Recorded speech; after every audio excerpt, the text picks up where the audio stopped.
Yo, mamen, isang panibagong umaga at maulan na klima dito sa bayan ng Solano. Gusto ko lang rin pala kayo i-update tungkol dun sa nangyari sa atin nung nakaraan.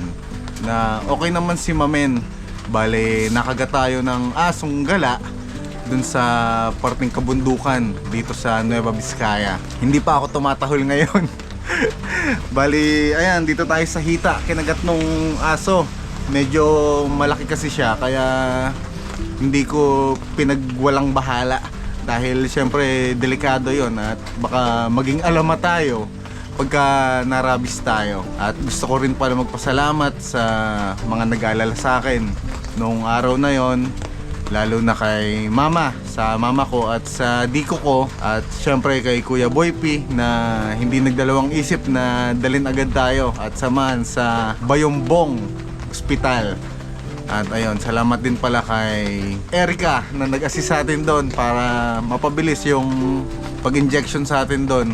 Medyo masakit lang kasi 4 na injection yung tinurok sa atin, kasi may anti-tetano na rin na tinurok, tapos yung anti-rabies nga. Bali 3 years naman daw yun, kaya 3 years tayong ligtas sa kagat ng aso at sa mga tetano na yan. Nandito nga pala tayo ngayon sa aming Alitap-Tap Base Camp. Bali, dito kami nanirahan dito sa Nueva Vizcaya. At pagka gusto nyong pumasyal dito ay welcome naman kayo, basta nandito kami at hindi kami busy sa pag-edit ng mga video natin dito sa Vizcaya, ay pwede tayo mag-banding saka kwentuhan. Ngayong araw nga pala ay hindi ko pa alam kung ano yung magagawa natin dito sa Nueva Vizcaya, dahil medyo maulan ngayon yung klima dito. Medyo malakas yung buhos nung ulan, pero bahala na at gagawa tayo ng paraan para makapasyal pa rin tayo dito kahit na medyo maulan. Siguro medyo chill na vlog na lang gawin natin. Kaya samahan nyo si mamen, samahan nyo kami sa ating pamamasyal dito sa Nueva Vizcaya. Uulitin ko, wag na kayong mag-alala, hindi tumatahol si mamen ngayon. Safe tayo. We will dance away the gloomy days right here. We are silver line, one of a kind, you and me. Yuhu! Let's go! Yain na tayo, mamen. Bali, ngayon nga pala ay hahanap tayo ng spot para mag-overnight. Bali, mag-camping tayo kahit saan, tapos tulog tayo doon. Tapos isasabay na rin natin yung product shoot namin ni Kuya Boy P, dahil syempre lumalago na yung mga kamamen natin, dahil sponsoran tayo ng Blue Yeti Southeast Asia. Diba? Dumarami na tayo, mamen. Kaya syempre isabay na rin natin yung gala natin, tapos para maipasyal ko na rin kayo dito. Kaya samahan nyo kami. Bali, daan muna tayo ngayon sa palengke para bumili ng mga kailangan natin, mga pagkain, ganon. Let's go, my man! Okay, try to be brave. You have so much to say. Take control of your own life. Right now, every mistake makes you feel like a fake. Take control of your own life. Okay, dito na tayo ngayon sa loob ng palengke dito sa Solano. Bibili na natin yung mga babaunin natin mamaya, tapos all goods na yun. Ayoko ng sweet eh, mas gusto ko yung garlic, kasi hindi naman ako nakakaramdam ng kaswitan sa buhay ko ngayon. Kaya mag-garlic na lang tayo na longganisa. Gem Brothers, tandaan mo, 3 lang tayo, ha? Oo, tatlo tayo. Dalawa kami ni Kuya Mac. Ang binibili mo pang 10 katao. Pang ano, pang wedding, event. Kasi 3 lang kami ngayon, ay medyo marami yung mga binibili nilang pagkain. Pero all goods lang rin yun, para hanggang bukas na lang rin siguro, para hindi tayo mamroblema ng mga kakainin natin doon sa campsite. Napanibago talaga yung palengke ng Solano ay. Iba yung amoy niya, amoy malinis, no? Oo. Amoy mani. Amoy mga tusok-tusok lang yung maamoy nyo dito. Oo. Walang mabahong amoy. Kaya maganda mamalengke dito sa bayan ng Solano. Hindi naman sa minamalengke yung palengke sa amin. Pero yun talaga yun. Masarap talaga dito. At mabango. Ayun, masarap mamili dito. And all goods na yung mga kailangan natin para sa overnight natin ngayon. Biyahe na tayo. Let's go!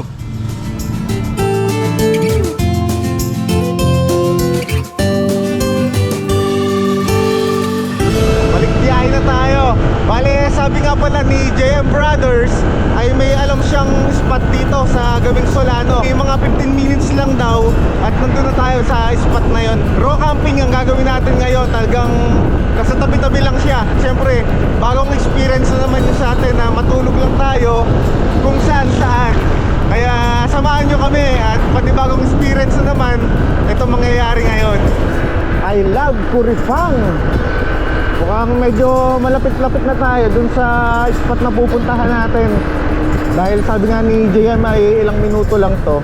Ngayon lang ako napunta sa barangay na to. Siguro ay may mga tinatago rin to na magandang spot. Buti na lang ay may kaibigan nga tayo dito na kahit papano ay nakakaalam ng mga ganitong lugar na pwede nating puntahan, di ba? Kaya rin maganda pagka napupunta kayo sa isang lugar ay magkaroon kayo ng kaibigan. Yung talagang makakasama nyo, saka makakabanding nyo rin. Ito kagaya ni JM Brothers, di ba? Yung pupuntahan pala natin ngayon ay party pa rin daw pala ng Magat River. Dahil yung Magat River ay sobrang lawak talaga na ilog o sapa dito sa Nueva Vizcaya. Dahil nagmula yung mga tubig na yon sa kabundukan ng kung saan lugar dito, men. Kaya hello! Kaya ganon ka lawak ang Nueva Vizcaya. Wala tuloy si Moment kasi may bumati sa atin. Medyo nawala yung pagsasalita ko kanina. Ay, bakit ba naain na ako? Nakahawa na ako dito, Moment. Tara na, biyahe na tayo ulit. Ayan, kakanan tayo dito sa kaliwa. Loob na loob naman pala itong pupuntahan natin ngayon, ah. Sana lang ay walang masyadong tao dun sa spot. Kung sa bagay ay raw nga eh. Siguro naman ay hindi masyadong crowded tong lugar na pupuntahan natin. Ayos lang rin kung may mga lokal na mga tiga dito. Kasi medyo, uy, ano ba yung dumidikit sa atin? Daming insekto. Ayan, parang wrong turn tong papasukan natin ngayon. Sayang at wala si Direk Gino na dapat ay kasama natin dito sa overnight natin. Dahil mahilig pa naman si Direk Gino sa mga ganitong camping, yung kahit saan-saan lang, di ba? Ay, kawawa. Yan ang luwag mo, men. Di ba? Awesome. Karugtong to nung sa ano, sa palagay ko nung nalubunan.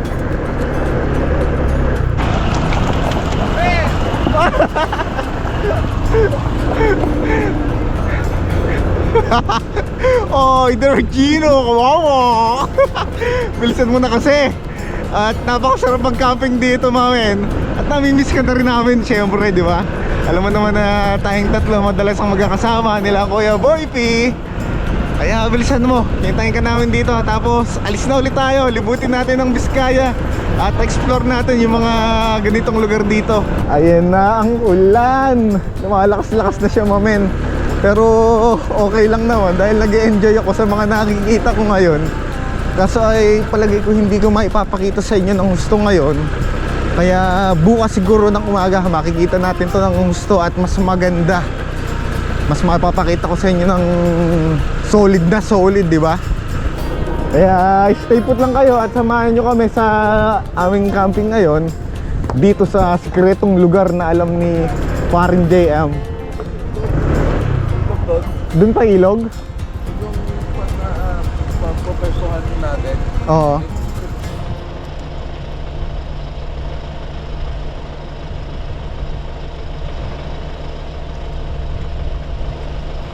Another solid spot, my man. Di ba? Napakaganda. Nakapag-desisyon nga pala kami na dito na lang tayo sa bungad po pwesto para din medyo safe tayo. Dahil tingnan nyo naman at sobrang raw nitong naispatan natin ngayon. Mainom na medyo safe tayo. Pagka nagkaroon ng aberya ay makaalis tayo agad, dahil minsan daw ay tumataas yung tubig dito. Mainam ng nasa bungad lang tayo para makasiba tayo ng mabilis pagka may mga ganong aberya. Diba? Napaka solid na naman ang napuntahan natin ngayon, diba? Medyo masama ang panahon ngayon, pero ang mahalaga ay magandang lalaki pa rin tayo. Let's go. Libo tayo sandali dito para makita niyo yung spot dito. Sa palagay ko ay puro baka at kalabaw yung mga sinusuga dito, dahil medyo marami ang mga pupo nila na nakakalat dito. Ang luwag. Sarap dito mamayang gabi dahil napakalamig, mamen.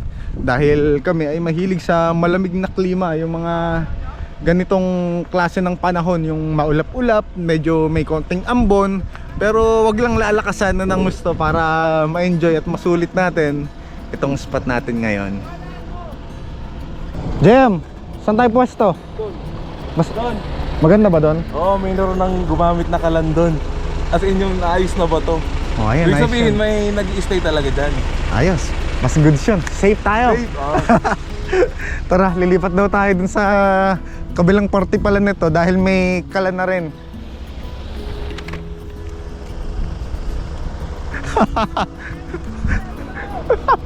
Bakit ka tumatakbo? Sabi na ko sayang memory card. Tara, tara, let's go.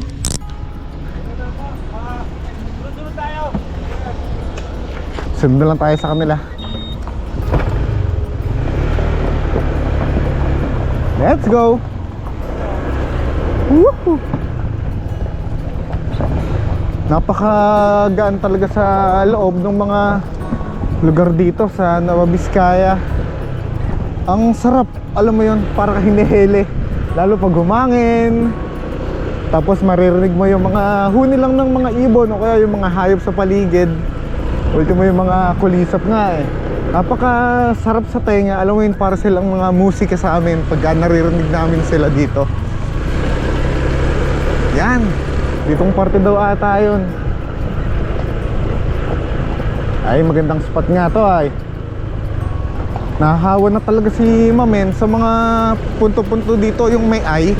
Siguro nga dahil sa madalas ay nakakausap natin puro taga dito, kaya rin ganun. Pero okay lang naman, na-enjoy ko naman yung ay na yun.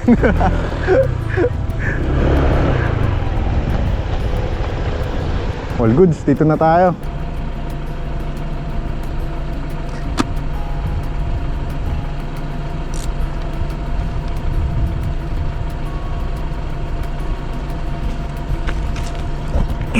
Yan. Nandito na tayo ngayon sa mismong spot natin ngayon. Parang may parting mga hinuhukay dito na pwede nating paliguan siguro bukas. Buti na lang talaga eh, medyo maliwanag-liwanag pa, di ba? Nakakagala tayo. Pero bukas ng umaga, tsak ay mas maganda to. Kaya iyan ang abangan nyo rin para maipasilip ko sa inyo. Tumitingin-tingin ako sa paligid eh. Baka mamaya may mga ahas dahil mabato siya. Eh ang pagkakasabi sa amin, yung mga ahas daw o cobra ay madalas sa mga batuhan. Ganda. Pwede tayo maligo dito bukas, men. Ito ata yung quarry dito sa park na to. Solid. Kaso ang lamig tsak ng tubig nito ngayon, kaya hindi tayo lulublob. Pinasilip ko lang rin sa inyo para kahit papano ay makita nyo na, di ba? Kung gaano kaganda yung naispata natin dito ngayon, mamen. Balik na tayo dito sa taas.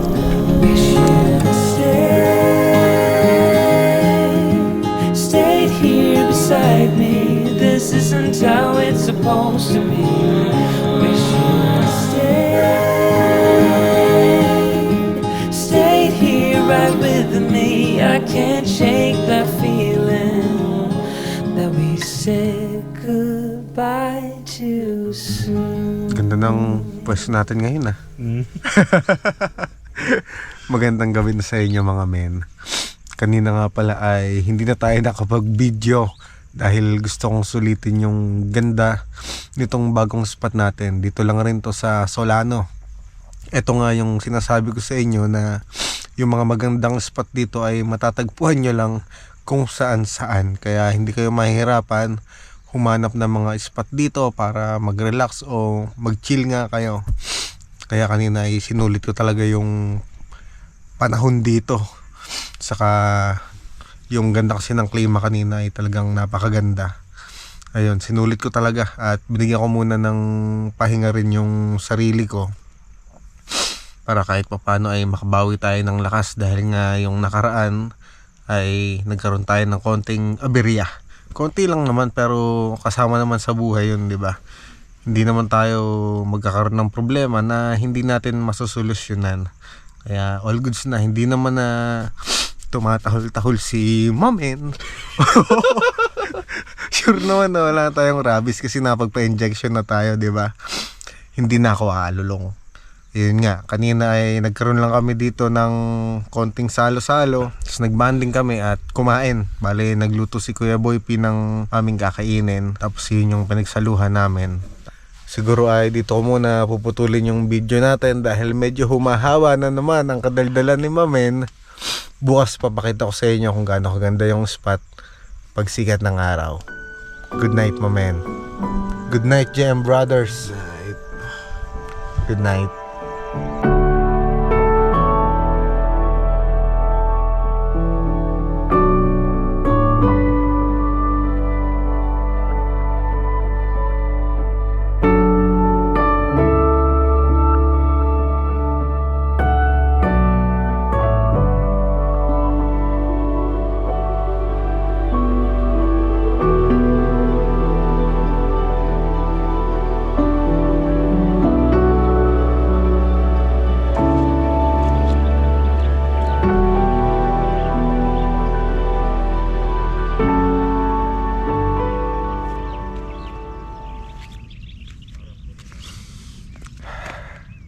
Good morning sa inyo mga men. Ayan, nandito tayo ngayon sa napakalawak na lugar dito sa Barangay Dadap. Bali, parte nga pa rin to ng Solano. Kamusta ang mga tulog nyo? Ako ay masyadong nilamig dahil sobrang ginaw kaninang madaling araw dito. Dahil medyo mahamog din yung panahon at makulimlim. Pero all goods naman at nakatulog naman tayo ng mahimbing na may kasamang paghihilik. Ayun, sana nga ay maayos ang inyong mga tulog at simulan natin ang ating umaga ng may ngiti sa ating mga mukha, di ba? Para maganda yung bungad sa atin ng haring araw sa mga lugar nyo kasi dito walang araw ngayon. Kaya ayun, salubungin na lang natin ng may ngiti. Ayan, tingnan natin kung ano mga magaganap ngayon dito. Bali, may product shoot tayo ngayon kasama ang Blue Yeti Southeast Asia. Ayan, gusto ko kasing matunghayan nyo rin yung mga gagawin natin dito dahil syempre, parte na rin kayo ng istorya ng buhay ni Mamen. Kaya gusto ko kayong isama sa mga mangyayari na kagaya nito. Samahan nyo si Mamen.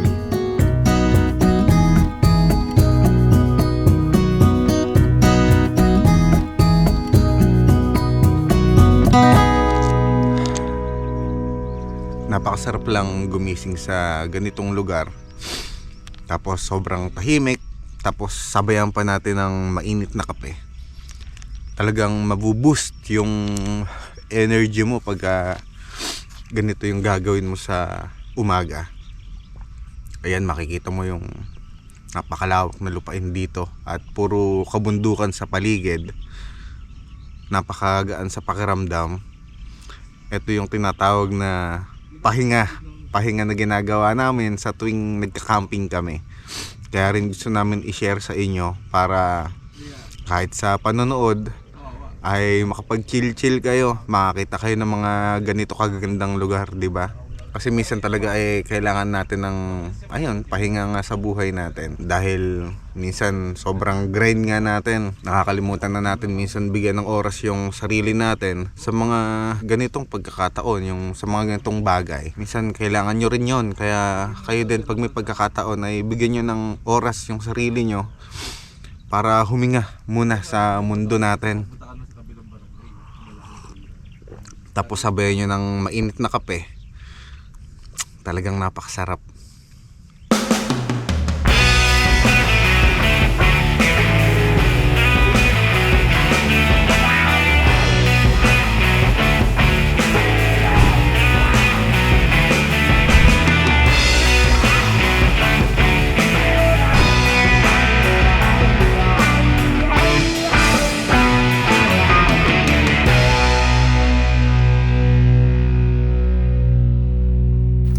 Yo mamen, nakaraan ay pinadalan tayo ng Blue Yeti Southeast Asia ng power station. Ito ang EB3A na ginagamit natin sa mga biyahe natin. Medyo matagal na panahon ko na itong na-unbox kasi gusto ko muna siyang subukan para din matesting ko ng ayos at malaman ko kung ano yung mga kakayanan niya. Kaya ginamit ko muna talaga siya sa mga biyahe natin ng mga nakaraan. Ito nga palang EB3A ay may power output na 600 watt at kayang umabot ng 1,200 watts na merong capacity na 268 watts hour. Ang Blue Yeti EB3A nga pala ay may input na pwede nyong pagpilian. Bali meron siyang dalawang slot dito na nakalagay. Na yung slot na to ay pwede nyong i-charge pag nasa bahay kayo at meron din siyang slot pag nasa biyahe kayo. Pwede nyo siyang i-charge sa sasakyan or kung meron kayong Blue Yeti solar panel. Meron nga palang tatlong klaseng output ang ating EB3A. Meron siyang pang USB na pwede nyong gamitin na direktang maisasaksak sa cellphone nyo. At meron din siya na pang iPhone na wireless na ipapatong nyo lang dito at magagamit nyo agad pag nasa biyahe kayo. Para naman sa mga gumagamit ng mga appliances pag nasa biyahe kayo, katulad ng mga ventilador, rice cooker o mga ilaw, ay meron din tayo ditong 220 volts na AC na pwede natin pagsaksakan pag nasa mga biyahe tayo o camping tayo. So para kanino ba tong EB3A na Blue Yeti? Itong EB3A ay para sa mga kagaya natin na mga hilig sa mga camping at sa mga outdoor activities na kagaya ng mga ginagawa natin. At talagang napakalaking tulong nito lalo kayo ay nasa lugar na wala talagang source ng kuryente. Talagang magagamit nyo ang lakas ng EB3A na Blue Yeti. Kung kayo naman ay nabibitin sa power output ng ating EB3A, ay marami pang unit ang Blue Yeti Southeast Asia na pwedeng i-offer sa inyo na mas malalakas at talagang magagamit nyo sa mga mas malalaking appliances pag nasa outdoor activities kayo. Blue Yeti Southeast Asia, maraming salamat sa pagsuporta nyo sa amin at sa mga biyahe natin. Talagang ang Blue Yeti lang ang maaasahan natin. Yan men, at tapos na tayo mag-product shoot ngayon. Gusto ko lang ulit magpasalamat sa Blue Yeti Southeast Asia, sa kay Miss Aria sa pag-sponsor sa atin ng ating power station na magagamit natin sa mga biyahe natin. At maraming salamat din sa inyo mga mamen, dahil kung hindi dahil sa inyo ay hindi natin ma-achieve yung mga ganitong bagay. Saka maraming salamat din kay Kuya Boy P na palaging nakasuporta para sa atin at palaging nagmamahal sa atin. Saka sa ating photographer ngayon na napakalupit na si JM Brothers. Halika dito kuya. Ito ang aking kuya. What's up? Ayan, maraming salamat ulit. Maraming salamat sa mga suportang binibigay nyo sa amin, tatlo. At yun, marami pa tayong biyahe na pupuntahan dito. Ngayon ay ginawa muna natin kasi itong shoot na to para syempre bilang pasasalamat din sa pagsuporta sa atin ng mga kapamilya natin ngayon na dumarami na sila, di ba? At yun nga, dahil sa inyo, maraming salamat. At especially sa mga kapamilya ko na sumusuporta kay Yoma Men, sa mga kaibigan. Marami pa tayong explore na lugar dito. At ipapasyal ko pa kayo, huwag kayo mag-alala. Do is don't watch, so let's get to